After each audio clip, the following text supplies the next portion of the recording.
ദൈവനാമം മഹത്വപ്പെടുമാറാകട്ടെ. വേദപുസ്തകത്തിലെ ഒരു പ്രത്യേക പദപ്രയോഗത്തിൽ നിന്നുകൊണ്ടാണ് ഇന്നത്തെ ധ്യാനം. ലൗകികന്മാർ, ലൗകിക പുരുഷന്മാർ, ഇങ്ങനെ രണ്ട് വിധത്തിൽ ഉപയോഗിച്ചിരിക്കുന്നു മനുഷ്യരെക്കുറിച്ച്. മൃഗങ്ങളെക്കുറിച്ചില്ല.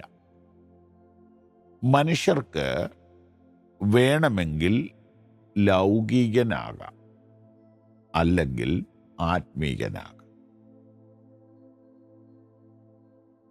ലൗകികൻ, ജഡീകൻ, ആത്മീകൻ, ഇങ്ങനെ മൂന്നായിട്ടാണ് വേദപുസ്തകം ഇതിനെ തരംതിരിച്ചിരിക്കുന്നത്. പഠിക്കാൻ ആഗ്രഹമുള്ളവർ കൊരിന്ത്യർക്കെഴുതിയ ലേഖനം 1-ാമത്തെ ലേഖനത്തിൻ്റെ 3-ാമത്തെ അധ്യായം എടുത്താൽ ആ കാര്യം കാണാൻ പറ്റും.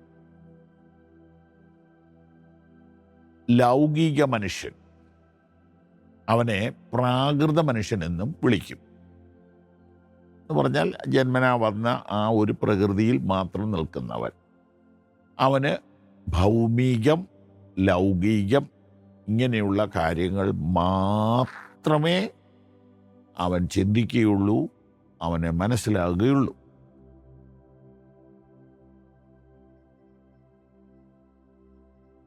അങ്ങനെയുള്ള ലൗകികൻ, ഭൗതികം മാത്രം ചിന്തിക്കുന്നവൻ, അങ്ങനെയുള്ള ആ മനുഷ്യൻ, അവൻ്റെ ലക്ഷ്യം ഇവിടെ ജീവിക്കുക എന്നുള്ളത് മാത്രമാണ്. അതിൽ നിന്നൊരല്പം മാറ്റം വന്നവരാണ് ആത്മീയൻ. അവൻ അനുദിനം വളർന്ന് ഭൗതികവും ലൗകികവുമായ കാര്യങ്ങൾ ഇവിടെ ജീവിക്കാൻ വേണ്ടി ഉപയോഗിക്കുന്നതൊഴികെ യാതൊന്നും പ്രതീക്ഷിക്കുന്നില്ല. എന്നാൽ ആ ആത്മീയത്തിൽ വളരാതെ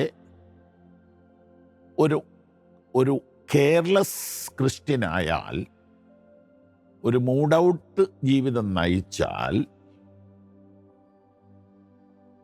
അവനെ ഞങ്ങൾ ജഡീകൻ എന്ന് വിളിക്കും ബൈബിളിൻ്റെ ഭാഷയിൽ. അപ്പോൾ പ്രാകൃതൻ അഥവാ ലൗകികൻ, ജഡീകൻ, ആത്മീകൻ. ജഡീകൻ എന്ന് പറഞ്ഞാൽ ലൗകികത്തിൽ നിന്ന് മാറി ആത്മീകത്തിലോട്ട് ശോഭിച്ചിട്ടുമില്ല, അവൻ ഇനിയും സാധ്യതയുണ്ട്. എന്നാൽ ആത്മീകൻ എന്ന് പറഞ്ഞാൽ ആത്മീകതയ്ക്ക് മുൻതൂക്കം കൊടുക്കുന്നു, വരുവാനുള്ള ലോകത്തെ സ്വപ്നം കാണും. ഈ ലൗകികനെക്കുറിച്ച് യോഹന്നാന്റെ സുവിശേഷത്തിലും ലേഖനത്തിലും ശക്തമായി പ്രതിപാദിച്ചിട്ടുണ്ട്. ഇവിടെ നമുക്ക് നോക്കാം. 17-ാം സങ്കീർത്തനം 14-ാം വാക്യം. ദൈവമേ, ലൗകിക പുരുഷന്മാരുടെ വശത്തു നിന്ന് എന്നെ വിടുവിക്കണമേ. അവരുടെ ഓഹരി ഈ ആയുസ്സിൽ അത്രേ. നിന്റെ സമ്പത്ത് കൊണ്ട് നീ അവരുടെ വയറ് നിറയ്ക്കുന്നു. അവർക്ക് പുത്രസമ്പത്ത് ധാരാളമുണ്ട്.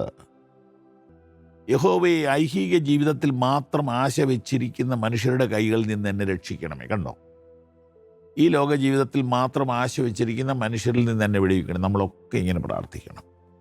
ഈ ലോകത്തിനപ്പുറത്തേക്ക് ചിന്തിക്കാത്ത മനുഷ്യരെ ആയിട്ട് നമ്മൾ ഒരു മിനിമം ഡിസ്റ്റൻസ് കീപ്പ് ചെയ്യണം. ഓക്കെ. ദുഷ്ടർക്ക് വേണ്ടി അങ്ങ് ഒരുക്കി വെച്ചിരിക്കുന്നവയാൽ അവർ ഉദരം നിറയ്ക്കട്ടെ. അവരുടെ സന്തതികളും അത് തന്നെ ആർത്തിയോടെ ആഹരിക്കട്ടെ. അവരുടെ പിൻതലമുറകൾക്കായും അത് അവശേഷിക്കട്ടെ. എന്ന് പറഞ്ഞാൽ ഭൗതികമായ സമ്പത്തും ഉയർച്ചയും ആണ് അവരുടെ ലക്ഷ്യം. എന്ന് പറഞ്ഞാൽ ആരെ കൊന്നിട്ടായാലും, ആരെ ചതിച്ചിട്ടായാലും, പറ്റിച്ചിട്ടായാലും, അമിത പലിശ മേടിച്ചിട്ടായാലും അവർക്കും അവരുടെ മക്കൾക്കും അവരുടെ മക്കളുടെ മക്കൾക്കും വേണ്ടി സമ്പാദിക്കുക. ഇതിനപ്പുറത്തൊരു ജീവിതം ഇല്ലല്ലോ. ഇത് ഈ ഒരു ചിന്ത വളർത്തിയെടുത്ത മനുഷ്യരാണ് ലൗകികർ. അവരുടെ കയ്യിൽ നിന്ന് എന്നെ രക്ഷിക്കണേ കർത്താവേ. എന്നാ പ്രാർത്ഥിക്കുന്നത്. ഇപ്പം ലൗകികർക്ക് സമ്പത്തുണ്ടോ? ഉണ്ട്, ഇഷ്ടം പോലെയുണ്ട്. ഇപ്പം സമ്പത്തുള്ളവരെല്ലാം ലൗകികരാണോ? അങ്ങനെ പറയാനൊക്കത്തില്ല. അതുകൊണ്ട് ഈ പ്രാർത്ഥന പോലെ പ്രാർത്ഥിക്കുക. എൻ്റെ ദൈവമേ, ലൗകിക മനുഷ്യരുടെ ഇടയിൽ നിന്ന് എന്നെ കാത്തുകൊള്ളണേ. എൻ്റെ കണ്ണു മങ്ങാതെ ആത്മീയതയിൽ മനസ്സൂന്നി അനുദിനം ജീവിപ്പാൻ കൃപ തരണമേ. ആമേൻ.